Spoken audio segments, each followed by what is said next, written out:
Hello, everybody. Grizzly from Lexington, Kentucky, around the world, coast to coast. Do we have something special for you again today? Mr. Edwards is backstage. Boy, is he going to rock it. You're going to enjoy what he has to say. It's going to be a great show. You better grab you a drink, a bag of chips. Hurry. Hey, Mr. Edwards, or Mr. Edwards, how you doing today? Doing good. Great to be here. It's nice to have you on the show today. How's your day been? Been good, been busy, but no, even a busy day is always a good day. It's what you do, doing stuff and just sitting down. Yeah. Why don't you give us a little background on you? Of course. Well, my name's John Edwards. I'm a cryptozoologist from San Antonio, Texas. I've done research into cryptids and unknown phenomena for over 10 years now. I've written a book, Cryptids of the World. I also have a podcast, The Crypto Chronicles, on YouTube. I usually research into the more kind of scientific side of cryptozoology, the menagerie of unknown species around this world, and see what could these creatures be, and are they truly real? I usually specialize in maybe more Bigfoot, Sasquatch related phenomena such as like the Yeti, Yowie. But also I do a lot of specialization into like mammalian cryptids, like for instance unknown canines and felines here around the world, and correlations between like paleontology and cryptozoology. Wow. So actually, Mr. Edwards, what got you involved in this?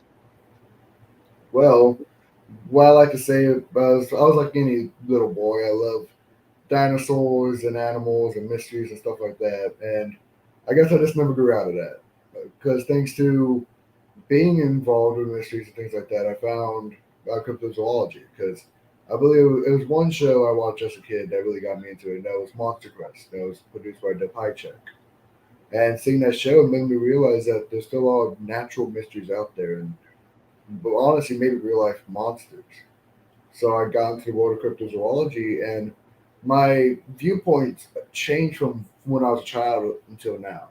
When I was a kid, Right. it was very much, oh, these are monsters. I need to go find them. Now it's more, no, these are a species. Let's see what we can research off of them using scientific methods. And all it is just a science. That's how I see cryptozoology as.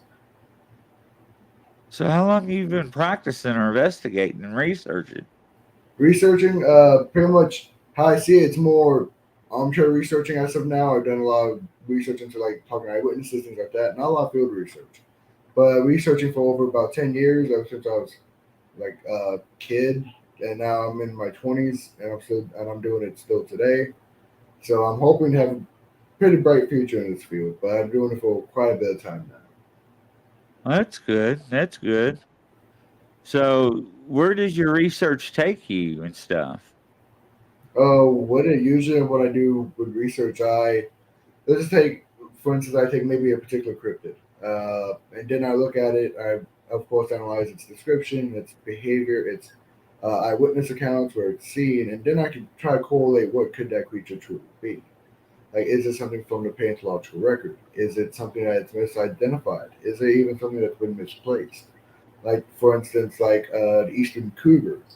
Of course, the mountain lion is not an unknown species, but it being seen in the east makes it a cryptozoological animal because they're no longer indigenous there. They're no longer extant. So them being found outside of their range makes them a member of the cryptozoological world. So that's a research I might go into. Of course, Sasquatch and things like that. Those are animals that are not, of course, almost like out of the ballpark. There's no indigenous primates in North America. So what could this creature be? So that's what my research really goes into is the origins of these species. Because an animal just doesn't magically appear. They have to have an origin. They have to a natural history, and that's what I try to use with these cryptids. Yeah, I mean you're right because scientist tells us, and we're taught in school, what does and does not exist.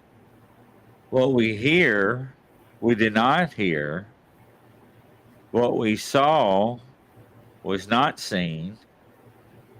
And all these accounts and eyewitness testimony and encounters and field researchers, I mean, okay, ladies and gentlemen, I know little Johnny gets in his ape suit, runs around in the woods drunk and causing havoc, and plays jokes on people. I get it. We got a few of those out there. But, I mean, if you take all those pranks and fakes out, you're still left with something that's unexplainable. I mean, don't you agree, Mr. Edwards? Of course, even most cryptozoologists, for instance, like Lauren Coleman and King Gerhard will say, probably up to maybe 70% or more of Bigfoot sightings, for instance, are probably misidentifications or something else. But then you're left with that 20 to 30, that 10 to 30%. What is that? That's something that's not explainable. And what could be explainable is there is some type of unknown species that's present in those locations. Yeah, I mean, you're right. And if you look about 20 years ago, I'm 48, so that'll make me 28. We couldn't even talk about stuff like this because people would make fun of you. And they would, humiliate you in public and bully you and stuff. And we didn't have the technology back then like we do today. And for examples are cell phones. How easy it is for people to take pictures and recordings and so forth. And don't get me wrong, people ask me all the time, hey, Grizzly, is this photograph or video real? And I always tell them, number one, hey, I wasn't there. And two, I didn't take it. Yeah. As you know, and as you're aware as much as I am, what is seen in that black shadow in that bush, we can see with our naked eye, but because of the camera and the sunlight, it just comes out as a solid black. Yeah. So I do believe in that. I do believe people capture stuff. Do I do believe people capture stuff and imagine things? Sometimes, But how do you explain the people that circle stuff and it's like digitalized, like Predator cloaked? They're like, this is what I saw, and people make fun of them and they see that in groups. And they don't want to come forward with their evidence because they don't want to be ridiculed either. So, and I've got pictures that I have seen that are so pristine, it looks like it came out of the National Geographic magazine. And I asked them, why don't you share this information out there with the public? And they tell me, real easy. Well, Chris, I don't want people driving up and down my road. I don't want people camping out back. And sure the hell don't want them around during hunting season. Well, that makes sense. So, in my groups, we don't allow any bullying, any emojis, anything negative, whatnot. Just don't allow it. I mean, if somebody posts something, you don't agree with it or don't like it, just scroll on, man. Let it be. Yeah. Don't say anything. But, that brought me up to the next thing. I couldn't sleep one night. And I was up past 6 a.m. in the morning. And I thought, and you know about this as well, because you're in the community, is that, how could I correlate the other groups to come together and bond a little bit? Or how can I get other members to come and share their evidence? For example, I was telling Mr. Dave Scott, I learned in the past month by Mr. David Parker, I don't know if he came up with the formula or not, but every 2 inches, okay, out of a Sasquatch footprint is 1 foot for every 2 inches. So if you do the math on a 9-inch footprint, you can tell how tall it is. And that's an estimate. And how they came up with this formula was, allegedly, people were seeing Sasquatch and they were eyeballing where that tree branch was, where the head was, and they would get a measurement. And evidently somebody came up, measured the footprint, the height, and came out with the formula, and it works.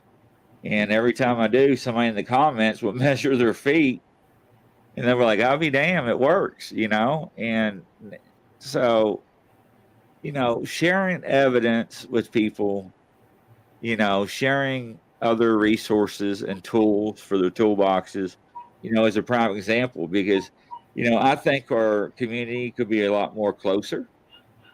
And I think members would like to hear a lot more or see a lot more evidence. I really do. Especially you being a researcher. I know you would love to see more, you know, because that may put you on a different route, or you may put something that you learned from somebody else and put it in your toolbox. Yes. We're making a long story short. A little bit after 7 o'clock, I came up with this new group, and I'll send it to you if I already have it. And it's called Share Your Evidence Podcast EVPs, Footprints, Howls, and Growls. Now, how many people has actually caught howls and growls on audio, but they don't share it? Yeah, I want to hear it. Yeah, I want to hear it. You know, because that may sound like the one I just heard last week out back, or my expedition with my buddies. So there's that's the place where people can go and share their evidence without being ridiculed. But the first thing they say is, well, you know, I can't because of my job title. And it's like, what do you mean? And well, you know, unfortunately, that I can get in a lot of trouble for believing in the paranormal field and so forth. So with making the other Facebook groups I did prior to coming up with this one, I made it to where you can post anonymously in there by just hitting a button and nobody knows who you are. So A, you're protected. 2, your location's protected. 3, nobody knows who you are. And this way you can post anything you want. Don't have to worry about any backlash. Yeah. So I gave them an outlet. And so far, you know, I tried it. I don't know how well it's going to work. But so far it seems like it's working. You know, it's not only probably a week old. But, you know, it's just another tools in people's toolboxes. Yeah. And, you know, how do you feel about Sasquatch? Where do you stand on that? What the Sasquatch phenomena, I am very much what you would call like an apelid. I believe it's an unknown species of primate. I usually go more towards around it being some type of unknown ape, unknown hominid, not an unknown hominid. Of course, for the longest time, we had the giganto theory of it being some type of relic Gigantopithecus from Asia. But in recent years, most zoologists and cryptozoologists have concluded it might be something more along our human lines. Something we like to call the Sasquatch paranthropus theory. That some type of either paranthropine or australopithecus, which is our early human ancestors. And these creatures would have been very similar to it pretty much of a bipedal gorilla or bipedal chimp. And some people believe these creatures might have became what we now know as Sasquatch. Others, like myself, believe it might be some type of older genus, maybe a prehistoric ape that may have evolved alongside us to become very similar to humans. And with me, I do believe there is something to all this evidence. There's just too much behind it. The acoustic recordings, video recordings. For instance, even like Passing Inland film, that film demonstrates certain anatomical details that were not well known back in the 1960s. Right. of course, with eyewitness reports, people have described primate behavior when people shouldn't know primate behavior. They describe stick throwing, rock throwing, hoots, howls, things like that. That's primate behavior that we do not have here. And I even go back to even the indigenous tribes. Almost every indigenous tribe here in North America has stories of some type of hairy humanoid. And of course, a lot of people go back to, well, it's something just called anthropomorphism. Anthropomorphism is when people mix human traits and animal traits. Think of like the werewolf of European stories, the were tiger of India, the were hyena of Africa, which I say it's a possibility, but I always have this counter argument when people bring that up. With every instance of anthropomorphism, people are mixing a known indigenous species to that area and human traits. So when they're describing a half human, half primate here in North America, where are they getting the primate details? That tells me there has to be something there behind it. Like when you look at totem poles, you have the hoot. That's very much a primate characteristic. You have even stories of rock clacking. Like, well, for instance, up in Alaska, you have the stories of the Kushnikov, the otter man. And a lot of people describe it, well, is it because it looks like an otter? Just, no, not really, because one thing that might demonstrate is rock clacking. Because if you go to Alaska or the Pacific Northwest, you might hear clacking of rocks at night. And that's not Right. Bigfoot. What that is are otters. Otters use rocks to open up clamshells. So it creates like a clacking noise. And of course, we now know Sasquatch do the same thing. So it might be the indigenous cultures correlating those two things. And we see that throughout indigenous cultures. And especially in modern day, with a good knowledge of primatology and human biology, we can see there are certain anatomical details within our Sasquatch sightings that demonstrate it's an unknown species, but it is truly a physical species. It being some type of simian, whether it's human or a unknown ape. I go more towards the ape end, but there's people that go towards human or even other explanations for it. But that's at least my opinion on Well, Mr. Edwards, we can look at this as a whole totality of circumstances when it comes to cryptids and the paranormal. That ain't nobody's an expert. it. Yeah, Okay, we don't know. Only thing we know is off people's encounters, our research, our own experiences, and what people tell us and what they saw and seen on reports. And we have to make our own assumptions and our own theories. And yes, ladies and gentlemen, assume means make an ass out of you and me. I already know before you bring it up in the comments. But it's true. We don't have the answers. I always say follow the money. And when I mean that, I mean look in what was it, Colorado, I think. Their logging company came across that little small owl, the spotted owl. yeah, Well, guess what happened? They came in and shut down the logging company and eminent domain, thousands of acres, just for that owl to save the species. yeah, So, if you're looking at Sasquatch, which I believe truly, in my opinion, the government knows. I think the government has the bodies. And the reasons why I think the government has the bodies is a couple of reasons. Eyewitnesses allegedly saw when Mount St. Helens went off, helicopters with big nets carrying big, large, hairy things out. yes, In 1999, the fires out west, two fire departments or two firemen were working on a large human primate. It was 3/4 of it was burnt because of the hair, and they were trying to tend to it. And the National Guard shows up and says, "That's our body. We're taking it. You are not here. We were not here. This did not happen. This did not exist, and you will not speak about it. Well, you can't tell firemen that, because they're going to, first thing they're going to do is tell everybody. But it's not documented. That's the worst thing. So when I say follow the money, not only does it hurt the logging industry, but think whatever else it hurts too that we need trees for. All the paper stuff, cardboard, shipping material. I mean, it's just crazy what we make out of trees these days.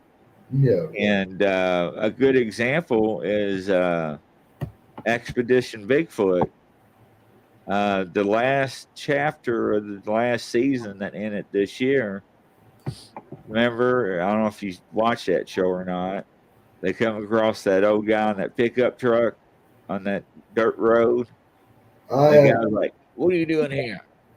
Like, "Oh, we got permits and stuff, blah blah. We are recording, but your face is gonna be blurred." And he starts pulling out his cell phone, taking pictures of these nests that his buddies found not too far away from the location. And word got out, and eminent domain the government used and sanctioned over 3,000 plus acres, put a fence up and put barbed wire leaning towards outwards where he couldn't get in. So, I mean, what does that tell you? Yeah. I mean, I know this is all hypothetical. I know these are not facts because we cannot prove them. There's no documentation. There's been people that went down land between the lakes. Of course, you heard that story. Yes. And try to talk to the people at the guest counter, and they would walk off. They would try to make communication again with somebody else, and they would walk off. So in that spot where that massacre happened back in 82, they moved the site, they moved electricity, and, it's no longer there. But then you talked around to the older folk that was alive back then, and they'll tell you, yeah, it did happen. And it happened to an actual hunter too. I mean, what animals are going to put a child or children up in trees 30, 40 yards inside of the wood line? I mean, mountain lions probably, stuff like that, but we don't have them like that. Yeah, there's no mountain lions indigenous to the land between the lakes in that area. Right. So when I say follow the money, let's bring up 411. Missing people. I don't live too far away from the Appalachian Trail. Oh, wow. So, yep, I'm in Lexington, Kentucky. It's not too far, probably about an hour and a half, maybe, if that, for me to hit it. And how many people have gone missing off that trail? Never to be found. No clothing items, no bicycles, no tents, hunting rifles, camping gear, nothing. They just disappear. Same thing with the national forests and the state parks. Yosemite, Yellowstone, the Alaska Triangle. A couple of years ago, it was over 60,000. Lord knows what it is now. And of course, the guy was interviewing about this. We got into a little debate, which is fine. So we started out at 100%, and he would give me an explanation, and I would say, okay, it's fair. I give you 10% off the top. That's fair. I give you 15%. So we got down, I think, to 45% or 55%. It's one of those two that we could not explain about the other ones. I mean, what do you think are happening to them? Oh, that's like the wood missing 411 phenomena. That's kind of the thing with David Paulides. He brings it up, but also he doesn't put explanations. And that's like one thing I do like about it. Because with me, it could be a mix of phenomena. It could be from known phenomena as some people just go missing. It could be psychological reasons. It could be unknown predators. It could be paranormal instances. But I believe a good amount could be explained because even if you look at some cases, I remember there was one case I believe was up in Alaska, and it was one man. I'm trying to think of particulars. I can't think of the particulars right now. And from where he was last seen and where he was found, because he was found dead, it was several thousand feet. And from like, I think from where his belongings were, and his body. But then when you look at the case, his belongings were at the top of a cliff, and his body was found at the bottom. So if you look at it, it's like, well, it might be clear that the person just fell off the cliff. And there's certain things with the missing 411 is that when it's so vague, it's hard to put explanations. But there are some instances where I believe it could be caused by maybe something cryptozoological.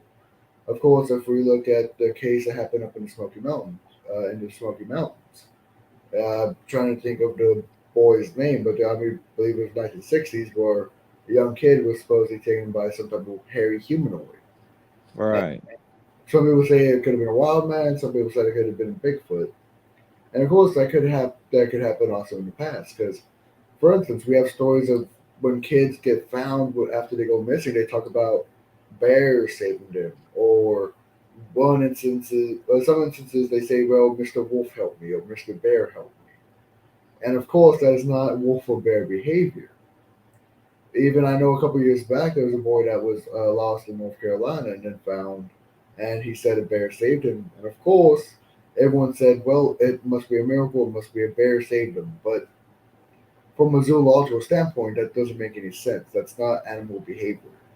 They'd rather eat the child because that's food right there. So Right. what else is happening here? Could it be maybe some type of maybe Sasquatch? Because there are stories of what we call failed children. Children have been taken in by animals. For instance, there was a young boy in, I believe, South Sudan. He was lost in the woods, and he was actually taken in by local vervet monkeys. And when they found him, he acted like a monkey. Because he was kind of taken in by these creatures. Well, now that's a lower primate. So what about maybe Sasquatch? Would they maybe protect them, protect the child if they did? The stories of hunters when they get hurt, of something carrying them to the nearest road, and they don't know what carried them. All they remember is like being carried by two large arms. This missing 411 phenomenon could be Bigfoot related, or even related to other cryptids, like maybe even people bring up the Dogman phenomenon, or even thunderbirds. It could be. But also there could be also explainable phenomena behind it as well. And and that's what I said. When we got into the debate, I gave him 100% out of the gate, and we start subtracting. I mean, there's some pretty good, arguments and facts that he gave. But either way we look at it, there are people missing that are unexplained. For example, those group of joggers. That one was with friends that she turned around the corner, and they turn around the corner and she's gone. Yeah. Just that easy. So, and did she step into a portal? I mean, I don't know. Yeah. That's the thing, is that there's some type of other phenomena occurring. What that phenomena is, it could be portals, it could be UFOs, it could be we don't know. But there is some type of unknown phenomena also occurring here. And we must probably try to do more research to see what it could be, because there are instances of people just being 10 feet away from someone else and they look back and that person's gone. We know that's nothing natural. Like, we know if a predator had attacked them, you would hear a struggle, you would hear a scream maybe. Even if they were grabbed by something, you would hear it. So it kind of shows there's some sort of unknown phenomenon occurring. Oh, you put a good spin on that. I never looked at it that way. Yeah, that's pretty awesome. And it could be true. Because, you know, scientists taught us what is real and what is not real. They Yeah. tell us what we hear, we don't hear.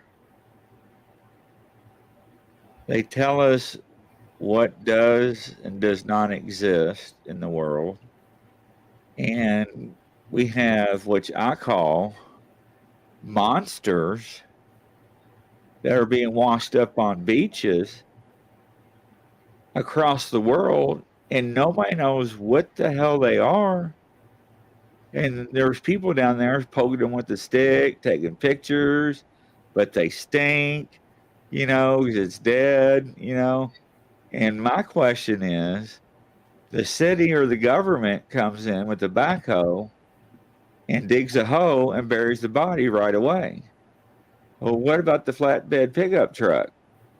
You know, let's put it on the truck, take it back to the lab. Let's figure it out. It's dead already. Yes, what you are referencing is the phenomenon known as lobsters. These are unknown pieces like flesh that are found along beaches. But actually, good 50% or more, probably less than 75, have been proven to be just known sea creatures. Whether it's whale blubber or maybe some type of oarfish or even a sperm whale, things like that. Because once decomposition occurs, it's very hard to identify a species. Like there's been times I believe in Southern California, where a killer whale was washed up on the beach, but because of the amount of decomposition, people thought it was some type of sea monster. And now, of course, there are instances of these lobsters that are truly unknown. Like you have what you call the gambo of South Africa. I believe this happened place in the 1960s. What people saw on shore was totally unknown. It looked like some type of marine reptile. So there are instances that are unknown, of something unknown in origin. But a good amount of them are just misidentifications of maybe whale blubber, oarfish, some type of whale. But there are instances of something cryptozoological occurring. Yeah, that's true. I mean, that's a good way to look at it. You know, I never forget when the whale blubber floated up onto a beach in America. You know, they put dynamite in it and blew it up, and, Yeah, and it went all over the beach instead of what they anticipated. But you know, I mean, I know people get scared. You know, if Jim Blanton was on, he'll tell you about the Appalachian, what's it called? Furrow man. yes, that's You know, that look like the hills have eyes. You know, that type of people. yeah. Like hills have eyes, wrong turn. It's like people lost to society. People that, well, of course, you have the mountain man stories of like people that go out in the woods and live on their own. But this is something that's gone beyond that. There's stories of them even capturing people and cannibalizing them. There's stories of them just being covered in hair or even covered in like almost like archaic pelts and staying away from people and even having maybe some stories of them saying that inbred, like almost like beyond inbred hillbillies that live out in the woods and just live on their own, which of course could occur.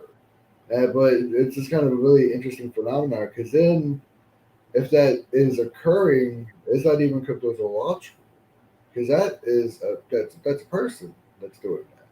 That's just that's more of a cult idea of maybe psychology or anthropology as studies instead of just cryptozoological because that's human behavior we're seeing, but such to the extreme that we do not know about Well, that's true. I mean, you're right on that. I mean, I can take a stance on that and agree with you.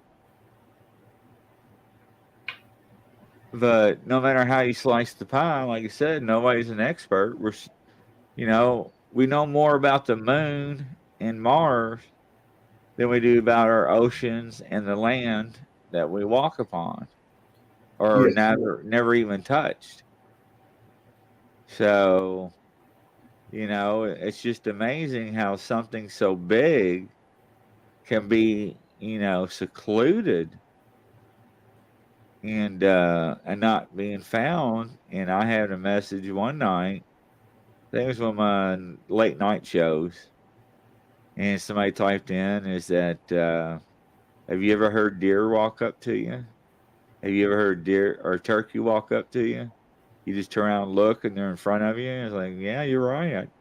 I haven't, because they're so well blended in with their community or their backgrounds. The animals are.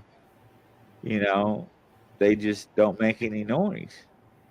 Now, but you have other accounts and this is where I don't understand, is that you hear somebody running down the trail bipedal and stops right in front of you face to face, and you can feel and hear that person or Sasquatch or whoever breathing really heavy. Now I would drop dead of a heart attack if I couldn't see what was there. But they swerving down, they saw it coming by the footprints on the trail. By the dirt. It's almost like if something was invisible, something was cloaked in a way, because you can hear it, and people have always stories of like the predator phenomena, like they see like almost like an after image, almost of something moving, but you don't see anything there. It's almost like if something is clear, and that's a phenomenon that does occur with Bigfoot. Is there a correlation to Bigfoot and this? It could be, but as like you said, there are no experts in this field, so all we can do is just make assumptions. That's the thing with cryptozoology. Of course, it's the science of unknown species. It's more the science of speculation. We just assume, we speculate, we hypothesize, and then hopefully we try to find the evidence to make our hypothesis proven. Yeah, you do. But eDNA, have you heard about that? Yes, environmental DNA and how we're trying to use it to discover unknown species. Yeah, for the people out in the audience that don't know eDNA, it's a technique where they go to either creek, river, stream, pond, lake, whatever, anything with water in it. They take a sample for like 45 seconds. And to me, it looks like a motorcycle gas filter. But then it collects anything that ever has touched that water, has urinated, walked through, or swam through. And it always comes back 98% human and 2% unknown. Well, if it keeps coming back like that with other, what would you call it? Other tests, then we have a pattern here. Then that's our evidence, because I've heard before people sending evidence in to get it looked at, and they waited a week or two. They're like, "Well, we never received it." And they're like, yes, you did. Because I had a tracking number on it. It was delivered at your door at 9:42 on this day. And what happened to it? Oh, we don't know. I mean, I don't know. It could only go so far. Yeah. It really is. So out of all of your all's cryptids and zoology and everything else, what is your favorite one that you like to focus on? Trying to think with cryptids, of course, Sasquatch is always a number one for most people. But with me, I do always love like the also unknown Bigfoot-like creatures seen around the world. Like you have, of course, like the Yowie of Australia, the Yeren of China, and there's correlations between these creatures. Like one particular cryptid I do a good amount of research into is the Almasty of Russia. Up in the Caucasus Mountains, parts of Mongolia, and parts of Siberia, you have stories of the Almasty, also known as the Chuchuna. These are described as wild, hairy people of the woods. Almasty means wild man. But with it, These are very much different from what you see as Bigfoot here in North America. People describe them as being more human-like. They're not covered in hair, but more like pelts, almost like something like a caveman. Is what people describe them as. They describe heavy brow ridges, descending chins, maybe the use of fire and spears and usage of tools. So with these Amasti, a lot of people believe they might be some type of unknown human species, or maybe a Neanderthal that's survived. Boris Polshev, Russian scientist back in the 1960s, came to the conclusion that these Almasti might be surviving Neanderthals that have survived to the modern day. Right. And in recent years, of course, we've discovered Homo denisova, another human species, and that could also be another candidate for the Almasti. And we have other human-like creatures seen around the world. You have of course the ring pendek of Sumatra. And people a lot of people correlate that creature to the Homo floresiensis. Homo floresiensis, or Flores man, was a miniature human species discovered on Flores, Indonesia. They only stood about 4 to 3 feet tall and were called real life hobbits. Right. And of course, some people believe these humans might survive into the modern day and are now known as either the Ibogogo of Flores or also the ring pendek of Sumatra. So there are a lot of You're right. there's a lot of human-like cryptids around the world, and it's kind of interesting because we lived alongside a lot of other human-like species in our past. So if we lived with them in the past, why not the modern day? Well, from what I was told, Mr. Edwards, that Sasquatch or Bigfoot, however you want to call it, can actually see the trail cameras at night with the infrared light shooting out. And that's why they don't go around them. That's why you see them ripped off trees and tossed. And plus, whatever is around their bodies, they drain off all the batteries. Yeah. So, that makes you wonder, because they would have a camera on a camera just to make sure and see what's happening. So, go ahead. Because actually, with the cameras, it is a very interesting phenomenon because you do show that it's almost as if they do know they're there, and that's just very interesting with that. Yeah, I had one group. He ended up hiding his in bushes, and he ended up capturing Bigfoot as it walked by. Then he ended up catching Bigfoot looking into the camera lens. You could call it an eyeball. And then this trail camera was ended up missing for almost 2.5 days. And it was 40 yards away from where it was.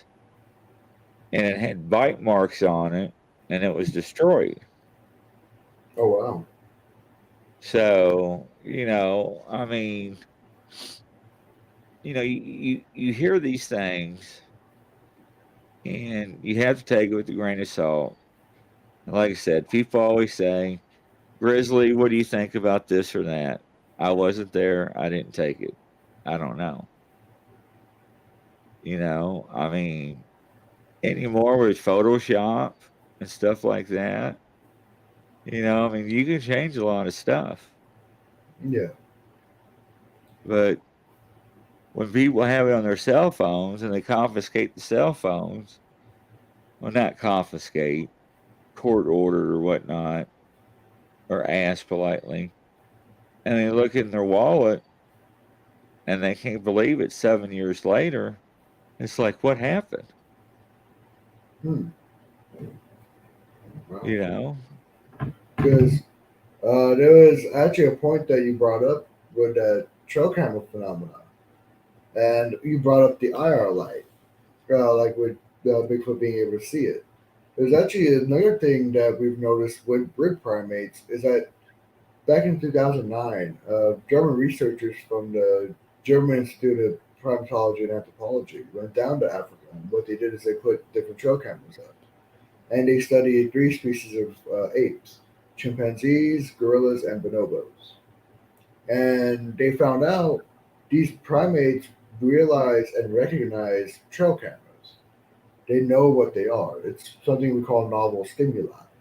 It's the unknown source in their environment, and they recognize it. And we found the findings showed that when primates were alone, they're more likely to avoid them. When they're in groups, they're almost like they're emboldened when they're in a group, so they go near it a little bit quicker.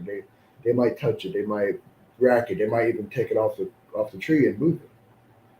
So we see this phenomenon occurring in known primates. So when you see it also occurring in Bigfoot, it just makes sense because it's just the same type of occurrence. And of course, we have the IR light phenomena, and that's a possibility because in recent years we discovered caribou can see IR light. So What could?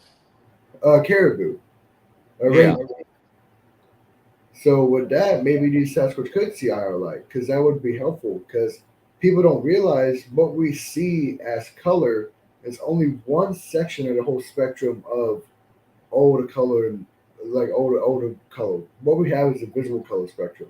Then you have color that's below and above that we just cannot see with our eyeballs. What if Sasquatch have evolved a little bit further and they can see that light? Because that would be helpful within their just evolution. So whenever that camera flashes, it's almost as if someone is flashing a spotlight in the middle of the woods. They would see it. And that would kind of help them stay away and avoid that and just be able to like stay away from that novel stimuli. Right. I mean, it makes sense. It really does, No matter how you slice the pie, you're not going to have all the answers.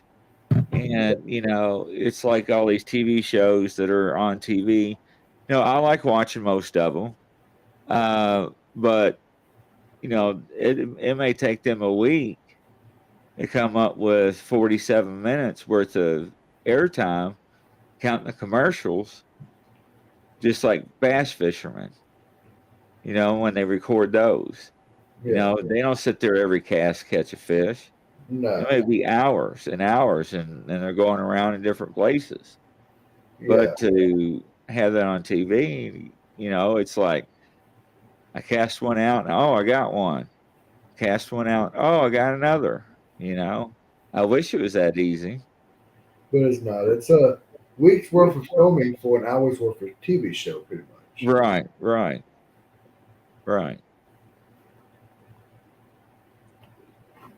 So what do you think about Mothman and everything?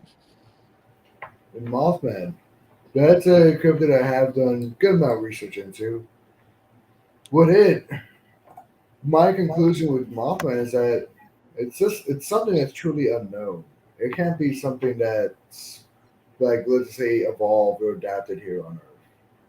Maybe it's something paranormal, maybe it's something extraterrestrial. Its true origins I'm not sure of, but what it is, I know what's not. That's pretty much because the anatomy of it, it's so weird from anything that we know in science.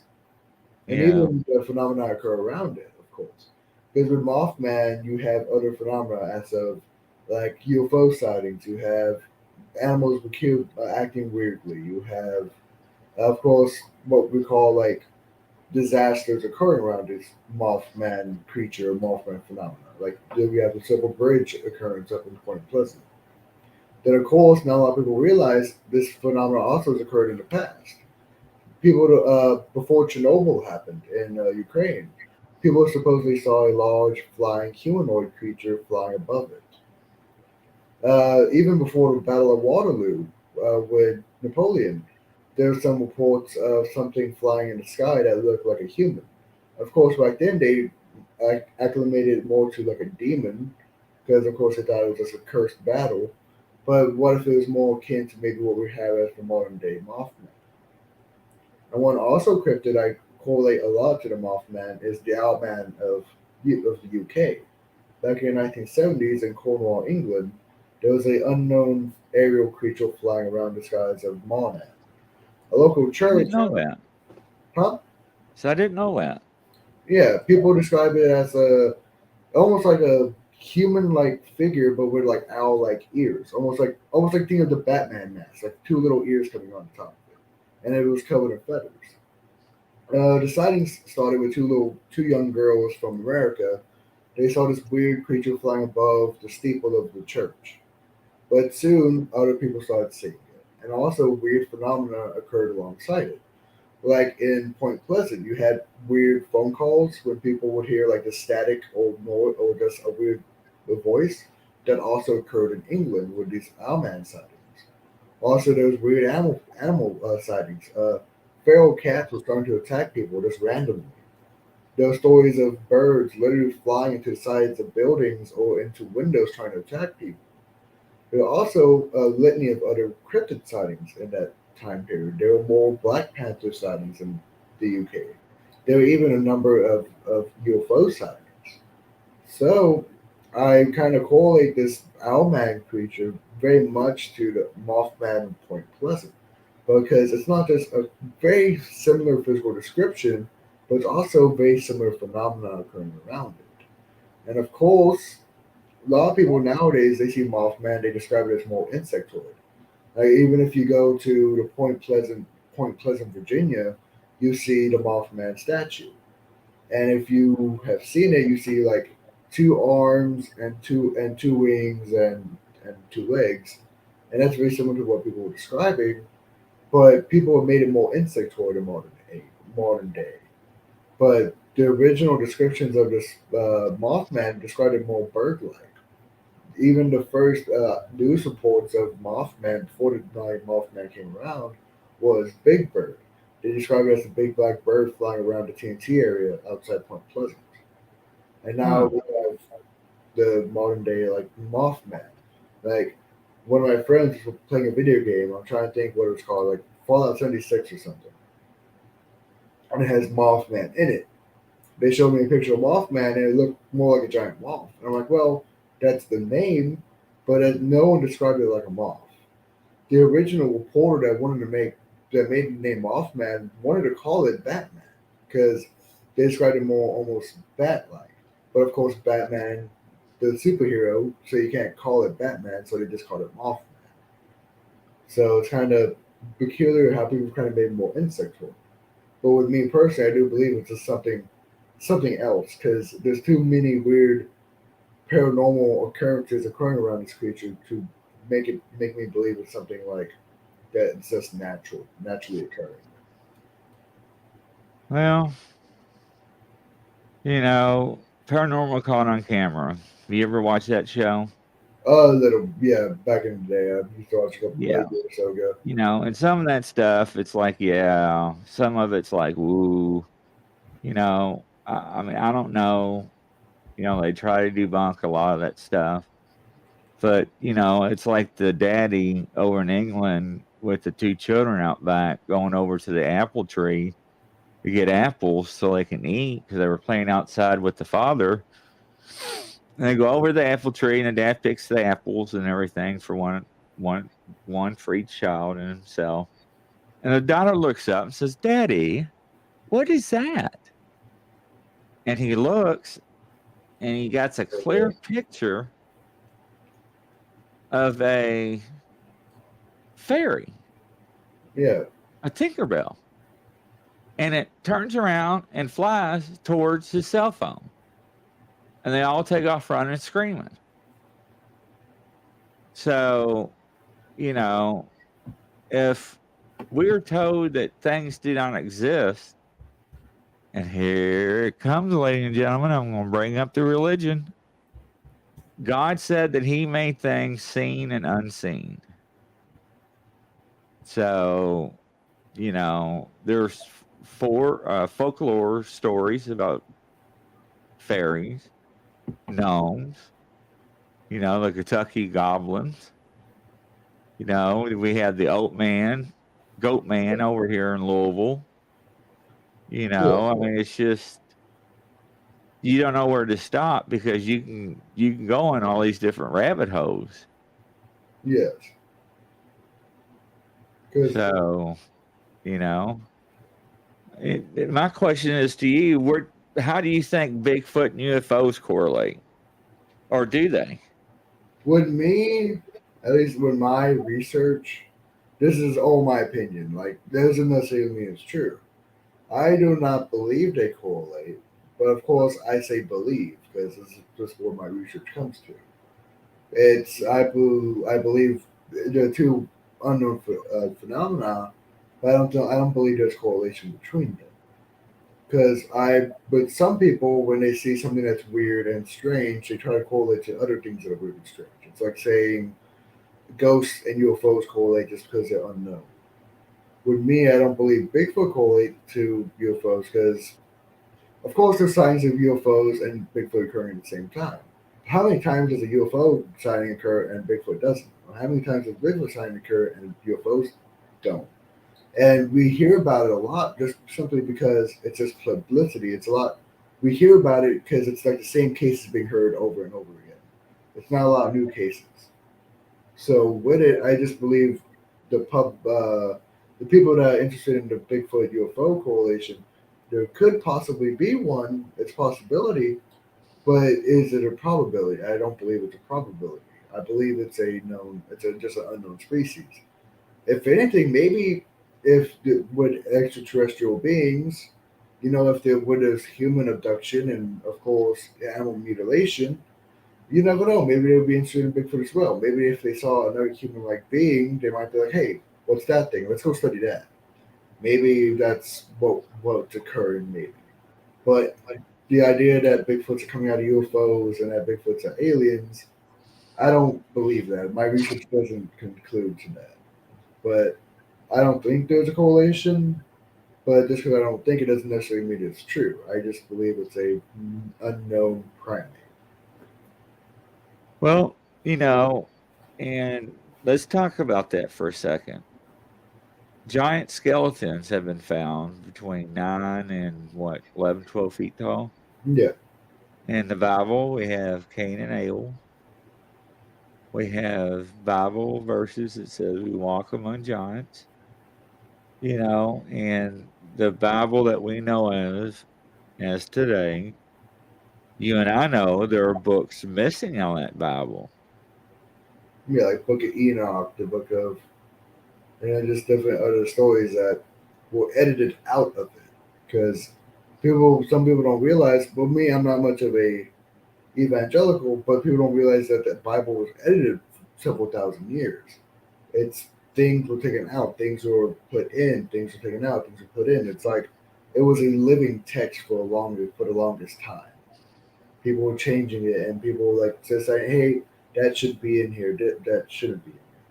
So there's a lot of missing knowledge from it. Yeah, there is. And it's one of those things that make you go, and makes you think harder. Because each time you think you got something figured out or you theorize on something, there's another rabbit hole you got to go down to, and you may pop up with another conclusion. Yeah. So, like I said, it all depends on people's encounters, stuff like that. I've heard from people that I witnessed, not me, myself, but I witnessed that Bigfoot and Dogman get along, but everybody tells me they don't. So, everybody tells me that they don't get along, that they fight all the time, but we don't have any proof of that by film or photographs. Yeah. That would be an interesting film. That really would be if you saw some type of giant primate and werewolf looking creature fighting in the woods. It would be. And back to the skeletons and the primate. Yeah. If they ever do acknowledge that Sasquatch is alive, that would ruin all of history, all the way up through humankind's ladder. Now they have to plug that into somewhere. Just like the Star Child. That was a small human being, dwarfed. And there was a race of them, just like the goblins they found. 3.5, 4 foot tall max. So there's things left out of that tree of life that we know of should be in there somehow. But when I say that, I look at and this is where I wish I had a priest or somebody that we can click online with so they can recite it for us.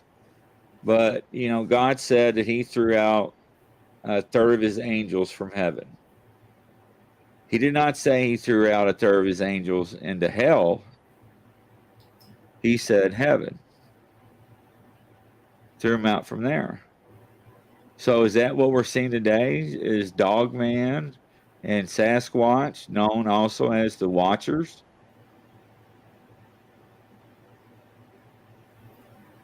Yeah, we never know. We can just speculate on that. It's just kind of our own conclusions, our own ideas. And one thing you brought up with the whole, if once the Bigfoot is discovered, and if we ever make it like a public knowledge, and the idea of like rewriting human history, to an extent, yes, but we discover new human-like species all the time. Homo floresiensis, Homo naledi, Homo heidelbergensis, Homo denisova. And all we do is just add a branch to the human family tree. Because with the human family tree, we are finding out that like the idea of human evolution is much different from what we ever thought. And I think it's ever public knowledge of the existence of Sasquatch, we would probably just have to add something to it. I don't think it would purposefully rewrite all of human knowledge and like evolution or anything like that. And it's even if the creature is human. If it's maybe an unknown primate, we would have to just look back at the primate lineage and see where that goes there, and just kind of rethink of our ideas of like our own existence. Because like this is going to be a point that was brought up early in the show when you would think about like the cover-ups of the existence of Sasquatch. I think also another reason is not just money, but also culturally. If we discover there's another human-like species living alongside us for the longest of time, how would that affect our culture? How would that affect religion? How would that affect our ideas of what it means to be human? Well, you have every redneck in town on weekends with shotguns, rifles, with four-wheel drives and whiskey. Well, try to hunt these things. Yes. So, yeah, I mean, I agree with that. Yeah. Like I remember I was on I was talking to one person that's another Bigfoot researcher, and she was saying, what would the next step be if we made discovery of Sasquatch? And that's something we would have to question. What if we ever cross that bridge? It's like, do they deserve human protections? Let's just say they are discovered to be something human. Do they get rights? Are they? And let's just say a religious aspect. Are they saved? What do we do then? Do we make preserves for them? But then if we do that, what separates that from what we did to like the Native Americans back in the 1800s? We're making reserves for them. Is that kind of the same as making a reservation? Because a lot of the Native Americans saw them as a people. And if they are some type of primate or some type of unknown species, of course you would have every big game hunter in the world wanting to go shoot one. And then if you did that, we would probably have the extinction of one of the most fantastical creatures that ever exist on this earth. So there's a lot of questions we would have to ask ourselves if this creature was ever discovered. And how will we question what it means to be human? Because for the longest of times, we thought what it meant to be human was being able to use tools or being able to walk upright or things like that. And then we discovered, okay, our ancestors could do that. Oh, chimps can use tools. Oh, okay. So that's not what it means to be human because we're different. We have to be different from everything. Right. But with the Sasquatch being, if that was ever discovered, that would also have to change what it means to be human. Because with the idea of them using maybe even culture, because some people say Bigfoot has a culture. But that's for the longest time in academia, the idea of putting human words to non-human animals was very much a taboo. For instance, Jane Goodall was almost laughed out of academia when she said chimpanzees had culture because you don't use human words for a non-human primate. You just don't. Well, and you bring up another good valid point. So we talked about eDNA. We talk about DNA evidence, 98% human, 2% unknown. 98% human, 2% unknown primate. Yeah, Comes back inconclusive, because they cannot find anything in the database, that whatever animal that is known or known to be extinct. But that is your evidence, is what I'm saying, yeah, because you're repeatedly getting the same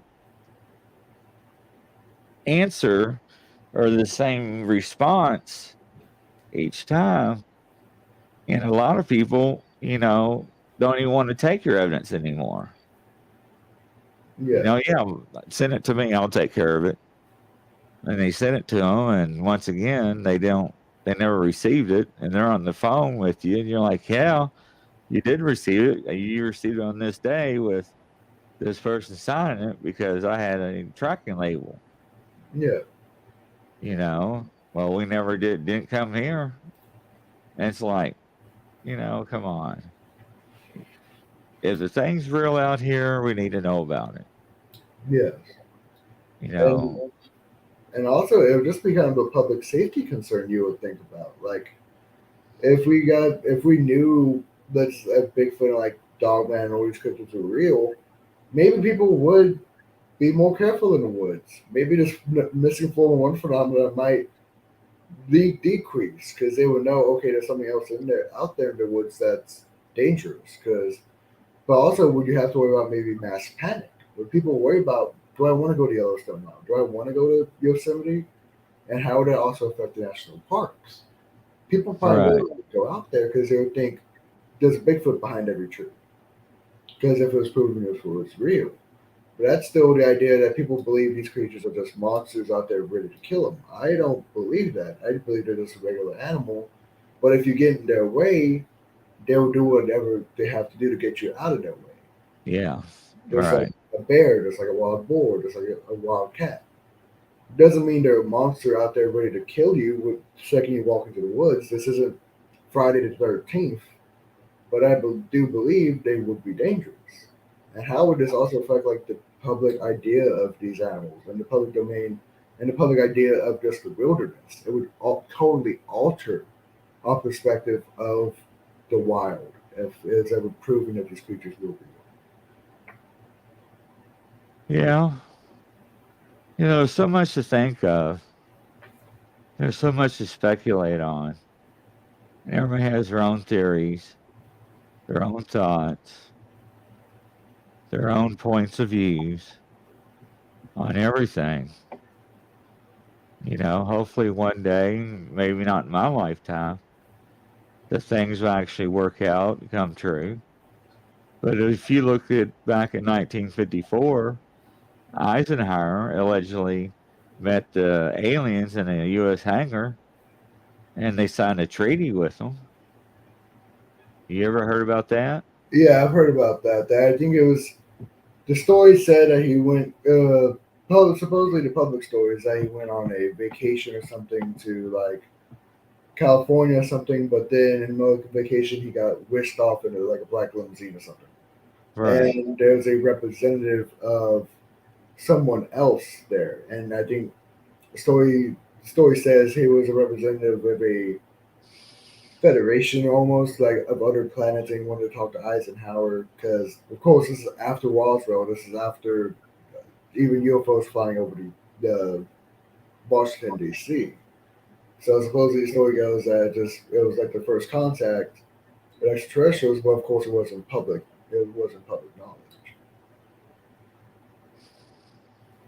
Well, like I said, you take everything as a totality of the circumstances. Yes.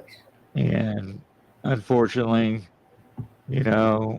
everybody don't see the same thing or feel the same way, which, is fine. It is. I mean, You go by your experience or your witness's experience. You know, that's why, again, that group was made, is that way y'all can share the information, just like the 2 inches for every foot. And, Yeah. you know, maybe you know something that somebody else doesn't know because you research, and you can send them in the right direction. So, you know, to me, it's an endless rabbit hole that continues to get deeper and deeper the further you go. Yeah. You know, I guess there's things that God meant us not to know about. So, Yeah, but because like with that point, sorry to interrupt you. Like it's the no, you're some fine. what I always bring up with. I'm not very much a religious person, but when you look at Genesis, the serpent or the devil, what did Eve eat from what tree? The tree of knowledge. But yet that was a sin.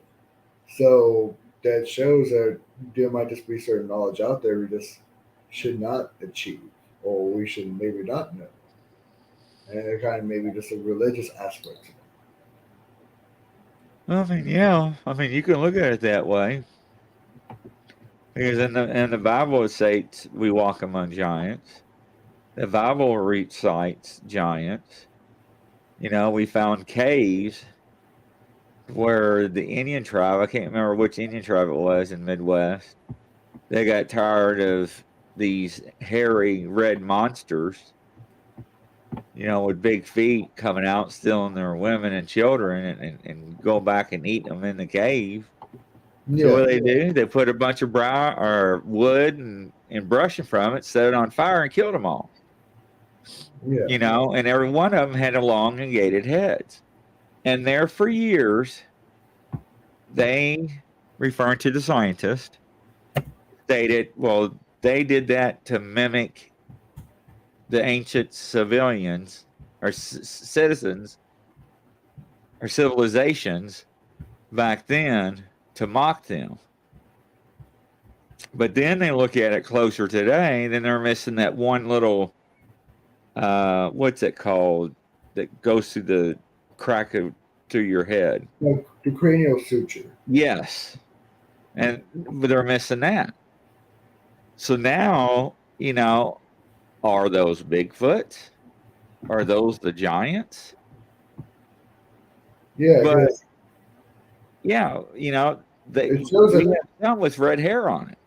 Yeah, and but it kind of shows that could it be two? Like, could it be two phenomena occurring? Because I think the story that you were talking about earlier was the Sitika. I think Uh-huh. the Paiute tribe. It talks stories of giant red-haired giants, but supposedly, I believe it was in those caves they found giant sandals, giant duck decoys. Yes, they So did. with it, that shows a technical use that supposedly is not seen within Bigfoot. So is this something more akin to a human? And of course, you have stories of red-haired giants around the world. You have the red-haired giant from Afghanistan that was supposedly shot by the U.S. military, and that Yeah. was, I believe, blue skin but with red hair, and it was like maybe they described it as like being 14 feet tall. Are these akin to Sasquatch, or are these more akin to maybe something totally different from what we see as like Bigfoot? Yeah. Well, you know, I always tell anybody that goes on expeditions or starting research out or starting boots on the ground is, first off, go to your local Indian tribe in the area. They will always help you if you have a good heart and a good gesture. And they will tell you stories. And they Yeah, will tell you how they lived amongst them for generations past and generations that come and go. You know, it's what was it, 1923, 1930s, the train derailed in front of the circus and all the animals got loose. and then they lost the elephant in the woods. And they couldn't find the elephant, and Yeah. they looked and looked for what 3 or 4 months. And they finally gave up. Then 2 or 3 years later, it just walks out and does Yeah. the elephant sound. Says, "Here I am." Yeah. So, and in Amazon, they found those monkeys, or was it Amazon? The third type of orangutan. It's Yeah. a big one, right? It was I believe it was somewhere on Sumatra. Yeah, They yeah, found a that's species of orangutan, a new subspecies. And that's a higher order primate. That's a ape species. There's large primates and large and mammals found all the time. The Saola of Vietnam, the Vietnamese like unicorn they describe it as, because it was only known until after the Vietnam War because we literally destroyed most of the environment, so we found them. There's literally parts of the Andes Mountains where there's valleys that no one has gone into. So what could be living down there? And of course, people don't realize how vast our wilderness is. Like one thing I like to tell people is like if they go flying, if you ever fly in the Pacific Northwest, if you ever fly, maybe even in other countries, look down, look how much green there is. Of course, we are stuck in our big cities and our highways and our towns, so we don't realize how much wilderness there truly is out there, and what could be out there.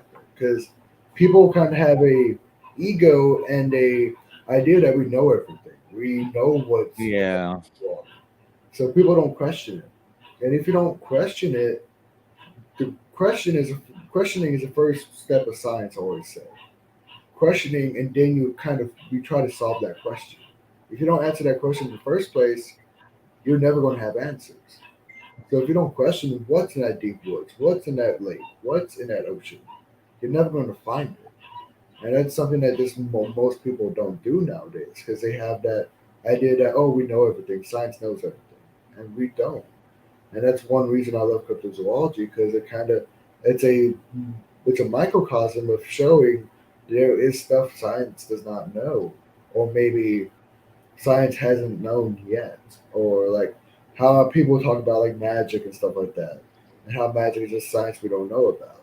Well, the world truly is a magical world because it's kind of a place that we still don't know, and these cryptids are just a part of them because they're all they are just unknown species, and we have to question, we have to discover, we have to always be questioning stuff and always have that ingenuity to go out and look for these creatures.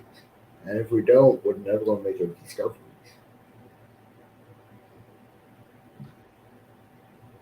I mean, you make some good points. You really do. You really do. There you go. You know,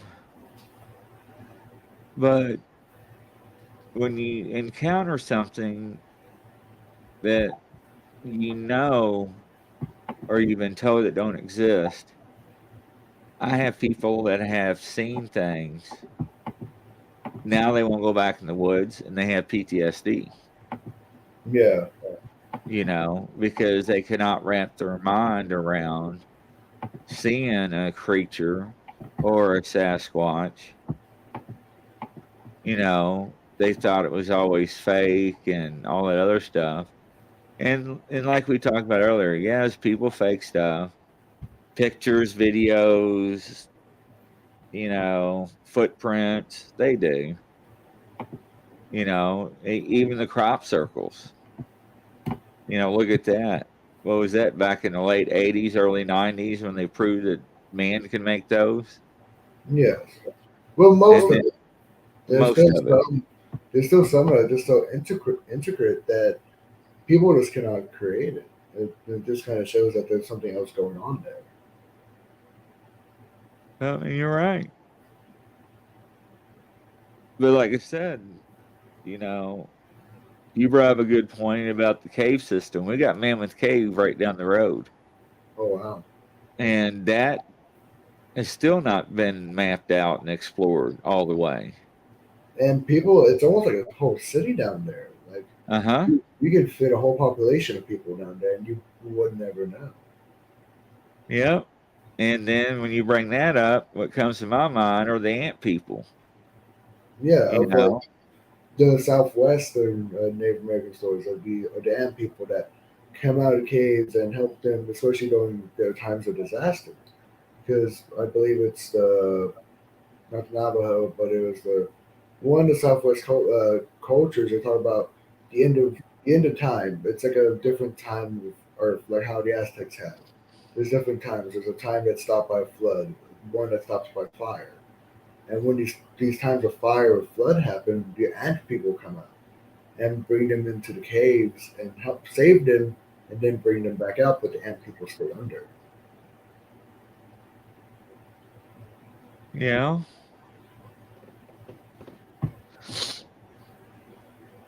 The more and more you think about things, the more and more questions that you come up with. Yeah, You really do. You know, but if you believe in Sasquatch and you see it, then what about the Goat Man? What about the Pop Lick Monster or Pope Lick Monster? What about Loch Ness? What about these other creatures, the rake and all this other stuff? I mean, where do you stop? yeah. Because at least with me personally, a lot of these what I like to call them neo-cryptids. Public monster, goatman phenomena, dogman phenomena, flying humanoids. I call them neo-cryptids because not a lot of them have an old history really. A lot of them have only come around until maybe in 1980, like recent time. Like think of the chupacabra. The chupacabra only came out in the 1990s down in Puerto Rico. Right. The Dogman. So if you don't believe some stories of the Michigan Dogman, it only came around in the 1980s in Michigan. And of course, animals don't just kind of pop out of nowhere. So with me personally, I put those cryptids in a whole different section of cryptozoology. I call it, I usually call it paracryptozoology. It shows something else going on. These aren't just natural species. It's something more akin to maybe paranormal phenomena, hence paracryptozoology. And these neocryptids are something a little bit more out of my ballpark because I don't do a lot of research into like the paranormal field or anything like that. But Right. it's still something very interesting because it shows there is more to this world than what we see. There Oh, is yeah, absolutely. yes, there are forces, there are beings, there are things that go on that we only have an inkling of knowledge about. It's like Mm-hmm. I like to talk about sometimes when they're not about science and what we know. It's like an iceberg. You only see the tip of it, but there's a lot more underneath the water. Just as the Titanic. There's a lot more to what we don't know. Because there's a lot more than what we don't know than what we do know. Because there's still mysteries being solved. There's still phenomena being discovered. And maybe these neo cryptids could be a part of that. These are species that couldn't have evolved naturally by natural biological means. Does that mean they were created by something? Does it mean they are something paranormal? Are they something from maybe an alternate reality? There's friends of mine that say they might be from like the Hollow Earth, which is not something I subscribe to, but it's a possibility. But me, I go into more of the regular cryptids, the things that could have evolved here on Earth. But these neo cryptids are all very interesting to research and study about. Yeah, I mean, they are. They really are. I mean, people are seeing things and capturing things on camera and video that, we don't think exist, but they do. And that's why I asked, where do we draw the line at? That's the point. Yes. Do you stop at the fairies? You stop at the goblins or the gnomes? I mean, look over in Ireland. They believe what in the gnomes, don't they? Gnomes, leprechauns. Leprechauns. A lot of Europe have stories of like the hidden folk, fairies, leprechauns, gnomes, but they're Yeah. all kind of in that like fairy like world of it. Yeah, but they live in the rocks, and they Yeah. actually move the highways around where Yeah. they think they live. Yeah. Avoid Like them. the stories of people walking in the middle of like the moors of Ireland, and they look at the rocks and they see almost what looks like little windows. And Yeah. when they go up closer, there's nothing there. And they might correlate that to the leprechauns or the elves that live in the rock. And even in North America, not a lot of people realize parts of Norway and Canada have stories of the hidden folk, the hidden folk. And these are very akin to like the fairies and the gnomes and the leprechauns of European folklore, but just transferred here to North America, especially in Canada. There's some stories, I believe it's up in northern Canada, of it was a schoolhouse. And supposedly the schoolhouse was haunted by two gnomes.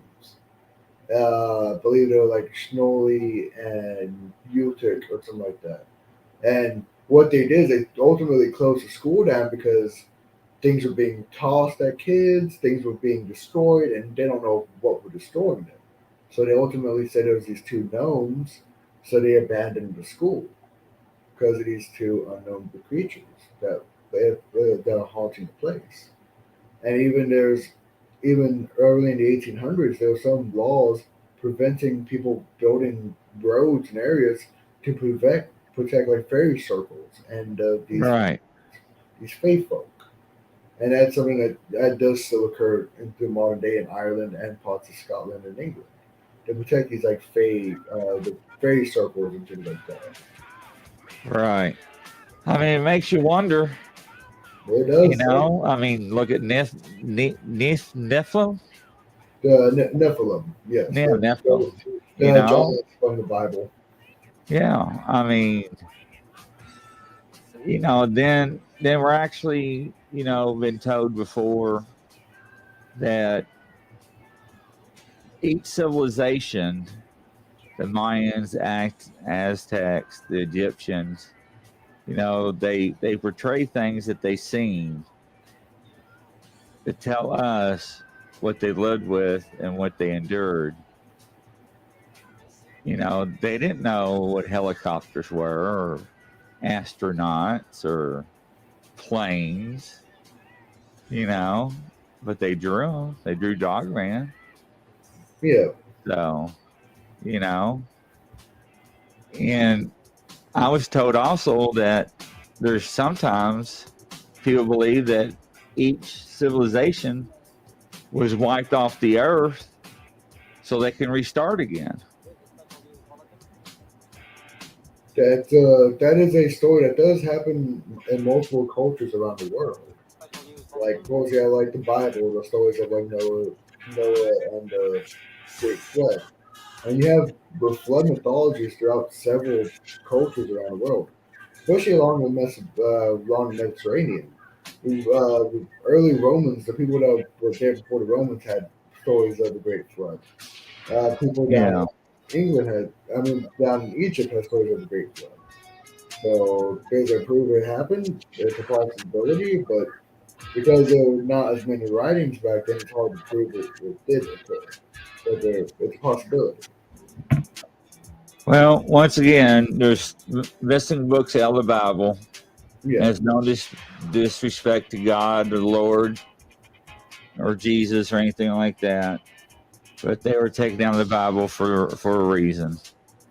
So, they just wanted us to know. And Yeah. Mr. Edwards, do you have any last words to say to everybody? Well, I guess just with it was great to be on the show. If you guys want to go little guiltless self promotion, if you guys want to go support me, I have a podcast on YouTube called The Cryptid Chronicles. It's very similar to the podcast here. I like talking to interesting people, bring people on. I love talking to eyewitnesses, things like that. So if you guys are interested in that, please go support. I also have a Facebook, Ryan Edwards. That's where you can find links to my book. Go check out the Cryptids of the World. That is my book I have out on these creatures. And just ultimately, just never stop questioning. Always explore. Always Never stop exploring this world, because if you do, then we'll never make discoveries. That's right. That's the truth. You heard it, ladies and gentlemen, from Mr. Edwards. And unfortunately, it's that time again in the afternoon. Grizzly from Lexington, Kentucky, coast to coast, around the world. We must say good night, everybody. Good night, Have a everyone. good one.